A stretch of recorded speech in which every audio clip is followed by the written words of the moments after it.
Hey up, it's your old friend McgoganLives, and I've chartered a new expedition for us all to embark on today on Kerbal Takes Flight. One of the most quintessential truths about life in Kerbal civilization is that there has always been mountains to the west. This range of raised rock serves as a constant for Kerbal kind, influencing metaphors, idioms, and a range of fables and legends regarding supernatural inhabitants and fabulous treasure hidden away in the craggy expanses.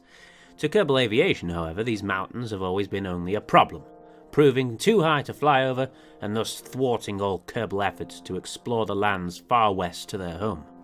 Now that airplanes are growing more capable, the Cartographic Society believe it time to attempt a flight over these natural barricades and go where no Kerbal has ever gone before. West. It's a strange thing to think that those mountains have not only shaped the terrain that Kerbal kind is used to, but it's also shaped, in a way, their sort of view of the world. I mean, I cannot envision that Kerbals can even cope with the idea of western horizons not being filled by great rocky outcrops. It'll be a strange experience for whoever takes up this great task, but I'm sure they're used to it. After all, there's no amount of disorientation a pilot won't undergo for the sake of his own ego. Now, instead of Winfred taking up this task, it's actually fallen to ARTEX. They were the most keen, probably because they are feeling a little embarrassed by Winfred's string of aeronautical victories lately, and of course the inevitable profits that come with that, but they're eager to get in the game, so they've modified their fairly underpowered Glacier with the new engine, and it's gone from being a very slow but ultimately long-lasting airplane to being incredibly fast and long-lasting, so it's a win-win. So Richter Von Kerman will be taking the front seat here. We still need to do a few modifications for it, put a second seat on, and we'll be taking a scientist with us. I don't know if there's... so we could take Ross McKerman, but I'm not so sure, actually. I think wasn't he there last time as well, when Ada Kerman flew through the mountains? He needs a break. Maybe Wernher Von Kerman would be... I know he's a rocket scientist, but perhaps he'd be inclined to go on a little expedition. After all, he's always, ever since Goddard came up with these ideas, published them in the Dynamics of Smeg, I'm sure all the scientists have imagined what it's like to fly an enormous barrel of explosives to another planet. What would it be like to stand on the surface of the moon and look back on Kerbal? Okay, so we've made a few modifications to the Glacier here. We've added a little scientific module here. It's got a few science bays, a mystery goo container, and a strange new device called a magnetometer. Most curious. Whether it actually does anything is anyone's guess. It could just be a load of hocus pocus conjured up by mad scientists who live on a haunted mansion on a hilltop somewhere. Another new feature on the Glacier is this little thing here, the camera, just below the engine here. This is so the folks back home can get footage of lands beyond the mountains, lands that no Kerbal has ever set eyes on before. Truly, this will spark the public's imagination when it comes to exploration. And oh, hang on, no. Let's just move this mystery goo container here and put this Science Junior down here. Put it down there, exchange that for there. There, perfect synchronization. Everything must be synchronized, everything must be perfect. Every single piece of engineering in this series must be absolutely, astutely well designed. I will not tolerate any mistakes or any negligence. There we are. I think we're ready to go. So here we are, at the eve of a new adventure. I've given the Glacier a bit of a test flight. It seems to fly alright, certainly not as well as the Winfred Flapjack, but that's only to be expected. The Winfred Flapjack is currently the apotheosis of aircraft. ARTEX are currently playing a game of chase with Winfred, but look at that. Looks superb, doesn't it? So I'm getting into the habit of doing like a pre-flight checklist here. Make sure you all have your helmets on. These things sort of boogie now. I think we're inching ever closer to the reality of having closed cockpits at one point instead of just being out exposed to the elements. The electric charge is running out, not for long, Sonny. Alright, we throttle up the engine, turn on the very restricted autopilot down here. I think we're ready to go. Here we are. An adventure into brand new lands. Far beyond Kerbal civilization. Begins here. It's also a bit shaky when it tries to take off. See what I mean? It's trying to bank steadily. It's not an easy taker offer. It's not a particularly easy lander either. There they go. Flying earnestly away. Good grief. Certainly doesn't handle like the old flapjack there. It's not even as fast either. Very strange. Still, never mind. These may be shortcomings, but you know we'll manage. Richter here has a few temperature gauges to look at when he's flying. You know, just to make sure everything's all well. You know, it's just to get a little bit of cheap science, you know. I was going to stick them at the side of the engines, but then I thought, you know, why not stick them here so Richter can actually read them? Anyway, let's test out this science module here. Observe materials bay. Oh, look at that, and Wernher Von Kerman can have a look at it right now. He's looking right into it. The less resilient samples appear to be splattered around the interior, forming new and interesting colour combinations. Good! Look at all that science as well! Oh, we'll keep that. Thank you very much. There they are. Ancient foes to all Kerbal efforts of aviation thus far. The mountains. Oh, faded with cloud. Jagged, aggressive. A natural enemy. Man, I don't get it. The Winfred could travel at like 150 metres a second. 200 in certain situations. This can barely manage 100. What's weighing it down? I suppose it's this. And here it comes. Much slower and steadier. Well, they have reached 100 metres a second on when they're ascending quite high. So it's certainly a nimble little plane, but I think it. Again, I should stop comparing it to the Winfred Flapjack. To tell you the truth, the Glacier is actually came out before the Flapjack. You can tell, really, because these are still quite rudimentary wings. But like the Flapjack, it's embraced the new engines and has, well, it's gained a lot of speed, a lot of reliability. Marvellous. Oh, to be one of those Kerbals right now, flying high above Kerbal civilization, a mere speck in the sky to any of the onlookers on the ground. I hope we have enough to get over it. I mean, will the engines even allow us to go high enough to, you know, fly over the mountains, or will we have to find a route around them or through them? As opposed, God, it's turning into we're going on a bear hunt. All right, we're nearly 5,000 meters now. I think we're going to make it, but maybe not the highest point. And the plane is also wanting to duck down as well. I think it's not really supposed to be this high. Come along. That looks like a good area here. There's actually a small mountain pass over there. You see between the you just see where there's. No, I can't. I'll point it out in Sony Vegas. I'm not sure where it'll lead. It could lead us to certain doom.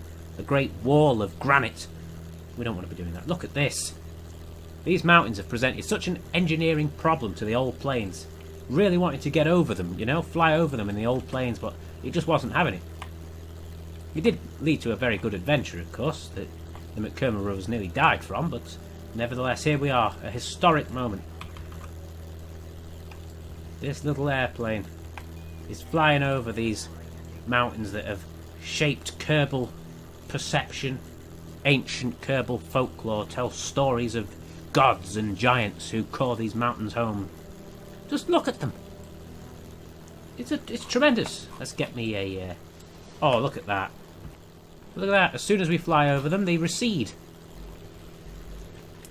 I think it would be wise if we lost a bit of altitude now. So here we are. I don't believe any Kerbal has really... Oh, no. This... the McKerman brothers have seen the strange lands over here because they actually flew through this small... it's almost like a valley below us.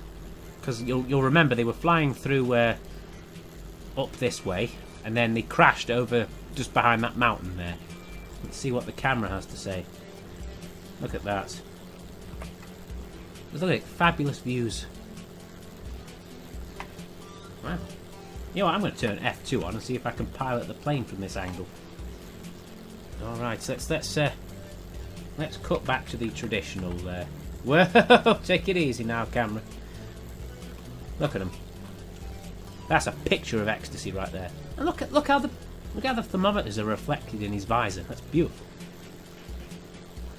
Look how Richter Von Kerman is reflected in Wernher Von Kerman's. Oh, that's amazing. That. All right, let's keep our eyes open. Now, we need to be mindful of fuel, of course. That's our main concern. But we do have 3 hours, so that shouldn't be too bad. But I think the main thing that's giving me the heebie-jeebies is the idea of dang it showing up again. If the engine fails or one of the control surfaces fails, we'll have to mount yet another rescue mission. I don't mind rescue missions; they're quite tense because you have to land and pick them up, and it's quite a cool little logistical challenge. But it's just scary to fly an aircraft that could have a critical failure at any one point. Hello. Looks like we're seeing some interesting developments here. Look how flat the land's getting. Look at the water over there. Great Lakes. Yeah, how high are we? We're over the clouds. Good job you got your helmet. I bet it's still freezing cold. I wouldn't like to be them right now. Well, I would, but even I have my limits. I do like the cold, but I don't like to be in it. I like to be all tucked up with a nice hot chocolate when it's cold.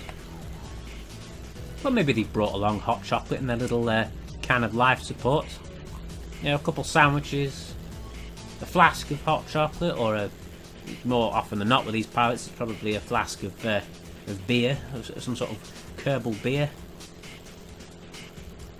It's the heyday of aviation. They can do what they want, really. Pilots are the celebrities of the time. Look at that. Just look at those wonderful lakes over there. Almost looks like a marsh of some sort. Oh, amazing! I can just imagine all the people, in the big theatres of Kerbal civilization, going in and seeing some of the footage recovered from this expedition in the future, looking over at lakes that Kerbal kind of never seen, landscapes that Kerbal kind of never experienced. Take another photo here.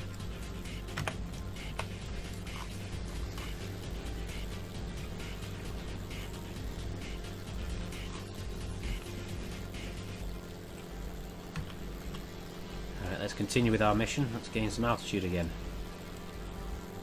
Amazing. Look at that. You should go down and have a little bit of a splash in there. Like, maybe I will land a small expedition force here. No rush to this series. I want to explore all kinds of interesting landscape features. Go and have a picnic there maybe. Look at this. Well, they can now officially report that beyond the mountains that sort of pen in Kerbal civilization, there's immense flat land. And it looks like, if I'm not mistaken, there's ocean over there. Incredible. What if this is just one big island that we're living on? I'm going to go and have a look at this mountain here. It looks interesting. It's not like a mountain range, it's just one great sloping mountain. It's marvellous. Like a crescent. And more water. Oh, wait, no, that's not a lake, that's the ocean again. Wow, so not only are we discovering what's lying beyond the mountains, we're also discovering where the landmass that the Kerbals call home actually ends. So it looks like travelling to the west or the south, and of course the east, will lead you to a wide expanse of ocean. Is there anything that lies beyond that ocean? Or is this the only landmass on the planet? And there seems to be a small island over there. You know how much I love islands. I don't know if we'll go there now, though. I sort of... It's not really our expedition force. Well, our expedition is to discover what kind of lands are beyond the mountain, and we're doing just that. Oh, I didn't want to do that. Oh, good grief, look at that. Well, he certainly has a good view of the temperature scale. Now, I need to get out of first person mode or else I'm going to crash into this mountain. It seems to be quite marshy. There's a big mountain over here. And then beyond that, there is a vast, quite beautiful sort of inlet.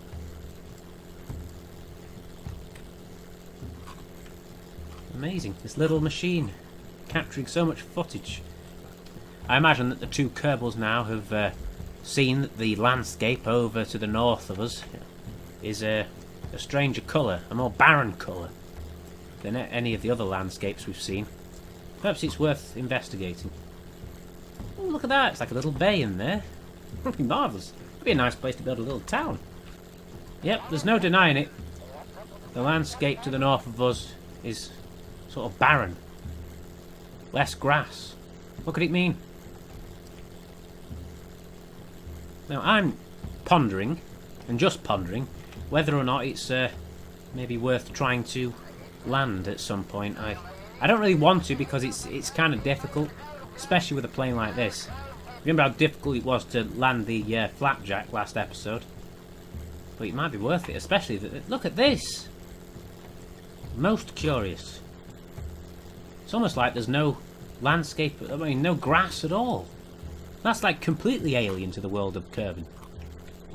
Kerbals have never encountered this kind of weird dead lands before. I mean there's still water by the looks of things, but it's ultimately very dry. I mean what do they think of it? Desert? Is that what it is? You can see the cacti. It's, well, cactus and scrub brush clearly from here. Too clearly for comfort. Oh, come on, I'm not going to... This isn't a Wile E. Coyote cartoon. I'm not going to crash you into any cacti. Then again, I do question whether or not it is actually a desert. I mean, it's certainly a lot drier, a lot more barren than what Kerbals are used to, but... It seems to have enough moisture. He's got big lakes over there. Look at this though. Is the camera still... Of course the camera is still rolling.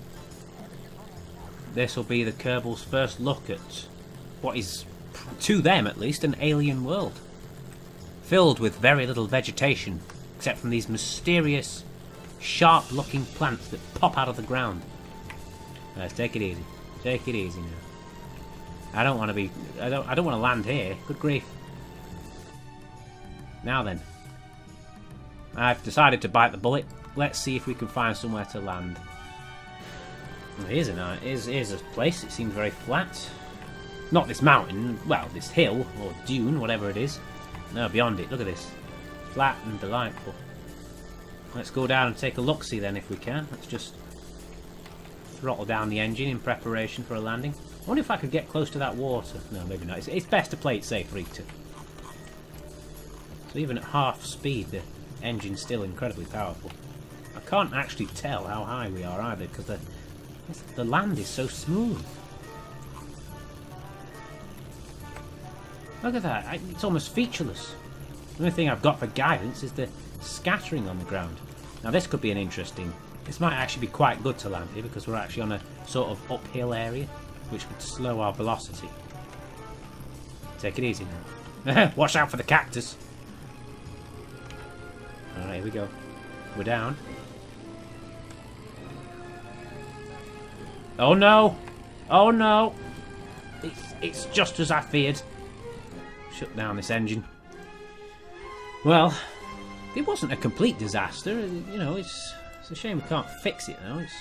I wonder if it's worth trying to take off again, really. No, this entire side has no guidance. Brilliant. This reminds me of that film. What's it called? Flight of the Phoenix. Let's have a look at the temperatures. 345 degrees! Oh, it's Fahrenheit, never mind. Or is it? I don't know what it is. Large plumes of heat arising from the surface of the desert. Well, that's certainly something we want to log. Yeah, I think you can take your helmets off now. If you want to, that is. Imagine that. Taking your helmet off and then being immediately confronted by a vast wave of hot air.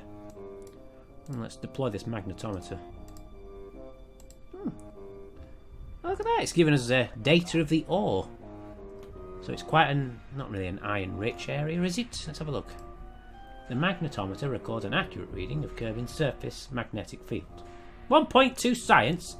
This gizmo isn't worth packing. The desert dust appears to have contaminated all the samples. We did learn that deserts aren't a good place to bring expensive science equipment, though. Oh, yes. And by looks things, we're going to have to abandon it all. Alright, so what does the mystery goo? An unnamed biological sample that they've brought along. What does it say? Oh, it doesn't like it here. Doesn't like the heat. Well, I imagine the Kerbals reciprocate that. Okay, well, what does Wernher Von Kerman think of this? It's so hot here that your feet are burning even through the... Okay. Alright, so we've established that they're stuck here due to minor damage to the glacier and that they don't like it. Oh, let's not forget a Geiger counter. Radiation levels are slightly higher than normal. Oh, wonder why that is. Well, come on, lads. You might as well get up and have a walk round. Well, this is quite an unfortunate turn of events. I mean, when our last... Well, there's been two rescues so far, but we've always known where they were. These guys, I mean, they're in uncharted territory. This is like getting stuck on the moon or something. I don't suppose any of you guys are good engineers. Maybe you could pull apart the glacier and rebuild it. You know, build a smaller plane out of it and fly it home or something like that. No, that's a silly idea, you're right. Well, I don't know what they're going to do. Well, this is grave tidings indeed, ladies and gentlemen. While they've landed safely, they are ultimately stranded here. Nobody but these two Kerbals know what lie beyond the mountains. Will it stay that way? Will they ever get rescued? On the plus side, the desert heat has turned their sandwiches into a brand new invention, the cheese toasty. No. No. You know what? We are going to try and fly out of here. So what if the left side of the plane's busted? We got Richter Von Kerman here.